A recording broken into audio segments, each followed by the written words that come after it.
Allah Ta'ala menciptakan musibah, memberikan kepada kita khusus di negeri Pahang ini bencana dalam bencana, banjir di dalam pandemik. Ini kerana ibtila, tidak bala tapi ibtila. Apa makna ibtila? Ini adalah petanda kasih sayang Allah kepada kita. Kasih sayang Allah kepada kita. Allah nak menawarkan kepada kita, khusus kepada saudara-saudara kita yang sedang menonton di PPS ini. Kita duduk masjid, sedap lah, awak tak apa, awak sila tak basah, tak ada koma ni ha. Tak, pakcik, makcik, tuan-tuan, puan-puan, Allah nak beri kepada tuan-tuan, puan-puan lubuk pahala. Lubuk pahala. Kami di dalam masjid ni memang lubuk pahala, masjid memang lubuk pahala. Tetapi orang yang diberi musibah itu memang banyak lubuk pahala. Kalau dia bersabar, dapat pahala sabar. Kalau dia reda, dapat pahala reda. Kalau dia bersyukur atas sumbangan apa yang diterima dari NGO, dapat pahala syukur. Orang bagi sumbangan, kata bagi, dia kata cukuplah, saya dah dapat dah bagi orang lain. Ini qanaah, dapat pahala qanaah. Kalau dia maafkan orang, TMB kerat lampu 3 hari tak ada api, tapi dia maafkan TMB sebab dia tak tahu pun TMB tenggelam juga berjawab, aku maafkan TMB, dapat pahala pemaaf. Artinya dalam masa seminggu kita diuji lubuk ibadah tanpa perlu keluar modal. Sabar, qanaah, redha, maafkan orang. Bahkan kalau terkorban kerana nak mempertahankan, menyelamatkan orang, buat kebaikan, menyelamatkan harta dan keluarga, pahala syahid, mudah-mudahan mempertahankan benda-benda yang dibenarkan oleh agama. Sebab itu benda ini tidak dapat elak. Ingatlah, musibah ataupun bencana tak ada orang boleh elak. Ma asabaka lam yakun liyukhti'aka. Nabi sebut, apa yang telah ditimpakan musibah kepada kamu pasti berlaku, tak boleh elak. Tak boleh elak. Justru itu Imam Al-Ghazali rahimahullah, dia memberikan banyak nasihat yang bagus. Andai kata kita sedang diuji, dicuba, diberikan musibah oleh Allah, maka kata dia, cara nak memujuk hati, hendaklah engkau menikmatilah musibah itu. Ini payah. Menikmati musibah. Biasa orang menikmati anugerah ataupun syukur kepada nikmat.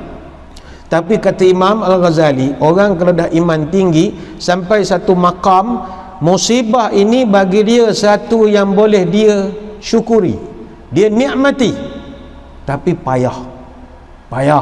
Kita biasa dapat nikmat kita syukur, dapat musibah kita marah-marah.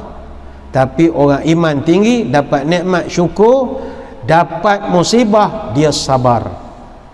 Kata Imam Al-Ghazali, jika kita menerima musibah ataupun ujian yang terlalu besar dan berat untuk kita pikul, maka bayangkanlah, kata Imam Al-Ghazali, ada di luar sana orang yang Allah Ta'ala berikan ujian yang lebih teruk berbanding dengan kita. Dia akan datangkan rasa syukur. Contoh, ada orang duduk di PPS tak sampai 10 hari, ada yang duduk 3 hari. Ada orang yang rumahnya naik air pukul 8.30, pukul 2 petang air dah surut. Bagi dia dah bala dah bagi dia. Tapi ketahuilah bang, ada orang rumah di Kampung Haji Rauk hanyut terus. Mana rumah tak tahu, tinggal pancangan tiang je. Makcik tu tergaru kepala, dia tengok mana sangkut atas pokok. Kawan-kawan, tuan-tuan yang rumah pukul 2 surut air, ada lagi rumah cuma kotor, lumpur. Itu kita bantulah untuk jiran tetangga kita bersih. Tapi ada lagi rumah. Baik itu ialah nak memberi nasihat kepada orang beri musibah ni susah. Macam kita duduk Kuantan, rumah tak ada masalah, pergi ke PPS nak beri nasihat, sabarlah makcik, ni Allah nguji, sedang awak sabar, tak kena kawak. Tak kena kawak. Awak tak apa duduk Kuantan, tak kena kawak. Aku ni tak ada benda tinggal. Dia mana-mana orang dia timpa musibah, memang itu reaksinya.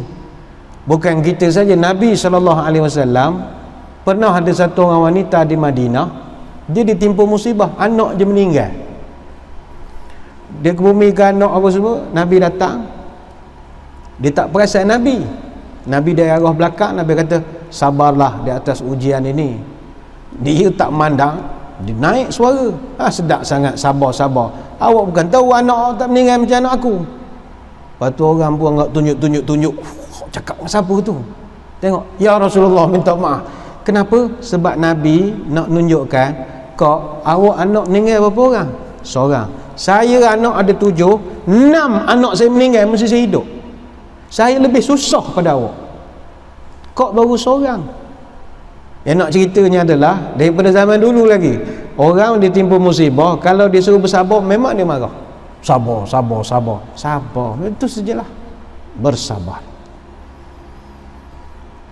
Kalau kita nak banding musibah dalam dunia, musibah yang berlaku di negeri Pahang ni nothing banding seluruh dunia. Tuan-tuan bandingkan dengan tsunami Aceh. Tsunami Aceh 126,915 orang terkorban, bukan mangsa.